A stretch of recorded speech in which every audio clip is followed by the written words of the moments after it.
नमस्कार। हमारे जीवन में हम बहुत सी चीज़ें कामनाएं करते हैं और सारा जीवन इन कामनाओं की पूर्ति के लिए भागते भागते समाप्त हो जाता है। लेकिन वास्तव में ये जो चेज़ करने का तरीका है, ये जो पीछे पीछे भागने का तरीका है, ये कभी भी हमारे यहाँ का तरीका नहीं रहा। हमारे यहाँ का तरीका रहा है, विधान रहा है, आप मांगो और आपको प्राप्त होगा। आपको विश्वास होना चाहिए। आपको उस प्रकृति पर और उस परमात्मा पर, उस धरती पर और उस ब्रह्मांड पर, यूनिवर्स पर हमें विश्वास होना चाहिए। और अगर वो है तो होगा। तो इसलिए ऐसा कोई विधान जिसके माध्यम से हम ब्रह्मांड से जुड़ सकें और ब्रह्मांड से अपनी बात कह सकें, ताकि हमें जो चाहिए वो हमें ब्रह्मांड से प्राप्त हो सके। और जब ये प्राप्त हो तो हमारे अंदर एक ऐसी स्पिरिचुअल इंटेलिजेंस भी हो कि हम उस आध्यात्मिक बुद्धिमत्ता का उपयोग करके जो वास्तव में है, जिसकी आवश्यकता है, उसको डिसिफर कर सकें, उसे समझ सकें और उसे प्राप्त कर सकें। और जब प्राप्त करेंगे तो ये भी आवश्यक है कि हमारे को एक प्रकार का रक्षण, अभय की प्राप्ति हो। क्योंकि आपने देखा होगा, बहुत कुछ जब आप जीवन में प्राप्त करते हैं तो साथ ही साथ बहुत सारी समस्याएं भी पैदा हो जाती हैं, सामाजिक, व्यक्तिगत आदि। और इसलिए ये आवश्यक है कि हमारे को एक प्रकार का शील्ड, हमारे चारों तरफ एक प्रोटेक्टिव शील्ड क्रिएट हो, एक रक्षण क्षेत्र क्रिएट हो, जिससे हम अभय की प्राप्ति कर सकें। और इस सब कुछ को होने पर क्या होगा? हमारे दुखों की समाप्ति होगी। और दुखों की समाप्ति के लिए भी ऐसा कोई विधान जिसके माध्यम से हम पूर्व कर्म भी हमारे क्षय हो सके, ऐसा कुछ हो सकता हो तो उसको भी हमें समझने का प्रयास करना चाहिए।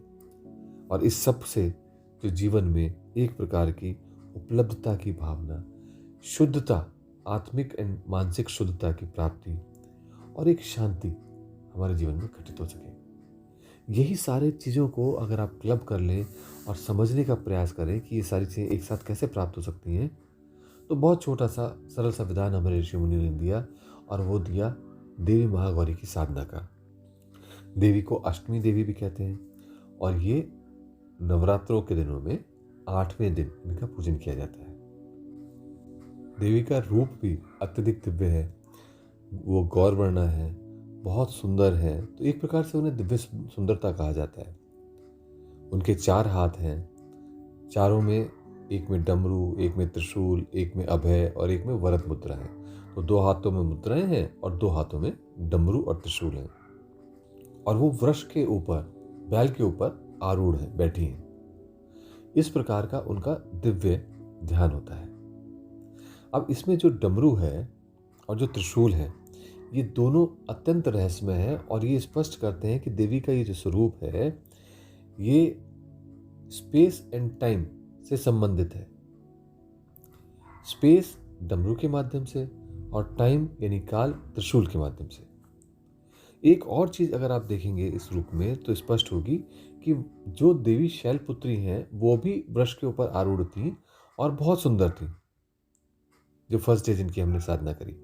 और आज ये देवी महागौरी भी वृक्ष के ऊपर आरूढ़ हैं और बहुत सुंदर है। तो वास्तव में फर्क कहाँ पर हुआ? फर्क हुआ कि वो जो गौरी जिन्होंने साधना करनी प्रारंभ करी थी शिव को पाने की, और जो आज महागौरी हैं, वो एक प्रकार से एक दूसरे की ही पूरक हैं। एक गौरी थी, एक महागौरी है। एक व्यष्टि है, इंडिविजुअल है, तो एक समष्टि है, यूनिवर्स है, ब्रह्मांड है। तो इसलिए जो शैलपुत्री से प्रारंभ हुआ उसका चक्र पूर्ण होता है महागौरी में, और ये चक्र चलता रहता है। और इसी कारण से ये आवश्यक है इस चीज को समझना कि गौरी से प्रारंभ कर महागौरी तक, और महागौरी से उस आशीर्वाद को प्राप्त करके अपने जीवन को धन्य करना। इसका स्पष्ट कारण है कि देवी जब डमरू बजाती हैं या डमरू बजाती ही हैं, तो उससे एक प्रकार की रिद्म पैदा होती है और उसको कॉस्मिक वाइब्रेशंस पैदा होती हैं, उससे ब्रह्मांड में वाइब्रेशंस पैदा होती हैं। यही वाइब्रेशंस हैं जो जब आप कुछ ब्रह्मांड से कहते हैं तो वो उसको मल्टीप्लाई करके कई गुना बढ़ा करके आपको दे देता है। इसको थोड़ा स्पष्ट रूप से ऐसे समझें कि आप अगर एक कृषक को देखें तो वो कुछ बीज बोता है, तो मान लीजिए उसने 1 किलो बीज बोए और वहाँ से जो उपज होती है वो 10 किलो होती है। तो ये एक तरीके से मैग्नीट्यूड है प्रकृति का, इस ब्रह्मांड का, कि वो उसको मल्टीप्लाई कर देते हैं और फिर आप उसको प्राप्त करते हैं। तो इसलिए ऐसे में बहुत अधिक ध्यान रखने की आवश्यकता ये होती है कि अगर कोई व्यक्ति अपने मैसेजेस को यूनिवर्स को दे कि I want this, I want this, तो यूनिवर्स क्या करेगा, उसको 10 गुना मल्टीप्लाई कर देगा, 1000 गुना मल्टीप्लाई कर देगा और it will start saying I want this. इसलिए जब इस प्रयोग को किया भी जाए तो ये ध्यान रखा जाए कि हम किन शब्दों का चयन करते हैं, किन भावनाओं को एक्सप्रेस करते हैं, क्योंकि वही हमारे ऊपर मल्टीप्लाई होकर के हमारे पास प्राप्त होती हैं। तो इस प्रकार देवी हमारे को, महागौरी देवी हमें जोड़ती हैं इस यूनिवर्स से, इस ब्रह्मांड से, और हम जो भी उनकी तरफ फेंकते हैं या बात रखते हैं या भाव करते हैं वो कई गुना मल्टीप्लाई होकर के हमारे ऊपर हमें प्राप्त होता है। और ये आज नहीं कि आपको आज स्पष्ट हुआ हो, ये सदा से हम करते चले आ रहे हैं। हम मांगते हैं और जब मांगते हैं तो हमें मांगना ही मिलता है, और जब हम देते हैं तो देना ही मिलता है, और इसको हमने अनुभव किया होगा। और आज सिर्फ हमने उसे समझने का प्रयास किया है कि देवी शक्ति के इस रहस्य में, गौरी से महागौरी और महागौरी से गौरी के रहस्य में ये स्पष्ट हो जाता है कि किस प्रकार से हम जो कहते हैं, एक व्यष्टि जो कहता है, उसकी गुंजार, इको इफेक्ट हमारे को ब्रह्मांड से मिलता है। और जब ब्रह्मांड उसको इको कर रहा होता है तो चारों ओर से बहुत बहुत ज़्यादा उसे कर देता है। अब आप ऐसे समझ लीजिए एक और उदाहरण से कि आप किसी जगह जहाँ इको होता हो, गुंजार होता हो, गुंजन होता हो, वहाँ जा कर के अगर आप अपना नाम भी लेंगे तो एक साथ आपको कई कई जगहों से वो अपना नाम सुनाई देता रहेगा, और वो एक बार ही नहीं आएगा, वो बार बार आपके पास आ रहा होगा लौट लौट करके। और ऐसे में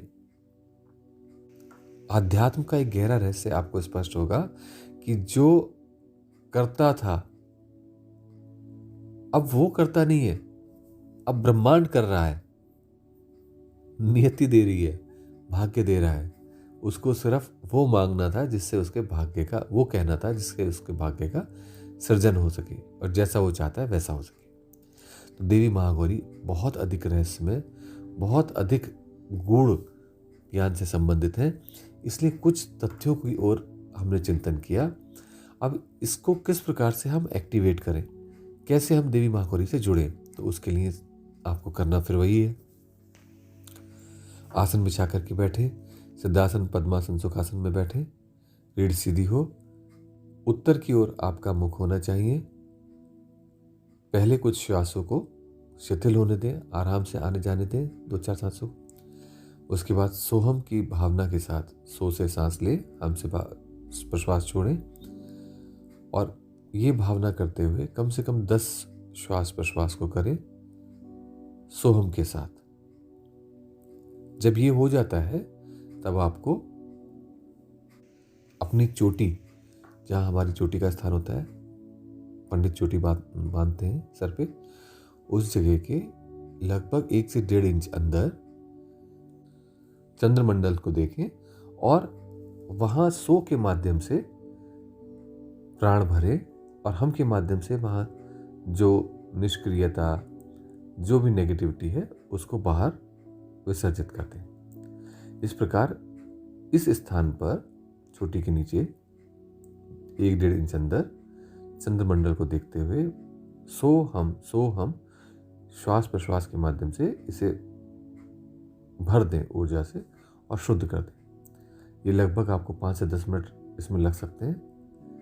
जितना आपको धैर्य है, जितना आप साधना करना चाहते हैं उसके अनुरूप इसको करें, और इसको करने के बाद शांत होकर के बैठ जाए और मात्र महागौरी देवी का, देवी महागौरी का वहाँ पर ऐसा देखें जिसे वो वहाँ प्रकट हैं, मुस्कुरा रही हैं, आपको देख रही हैं, बस मात्र उनको देखना है। वो स्वतः उस ऊर्जा को जो जागृत हुई है, स्वतः जो परिवर्तन हुआ है, उसको ठीक करते हुए एक अभय शील्ड उसके चारों तरफ बनाते हुए हमारे चारों तरफ उस ऊर्जा को अपने आप व्यवस्थित कर देंगी। तो इसलिए आपको मात्र शांत रूप से बैठना है और देवी को देखना है मुस्कुराते हुए, बाकी शेष वो स्वयं अपने आप ही कर देंगे। तो इस प्रकार देवी महागौरी की कृपा को प्राप्त करें। आज के लिए इतना ही। अब नवरात्रि की पूर्णता की ओर हम आगे बढ़ रहे हैं और अंतिम चरण की बात आगे करते हैं। आज के लिए इतना ही। नमस्कार।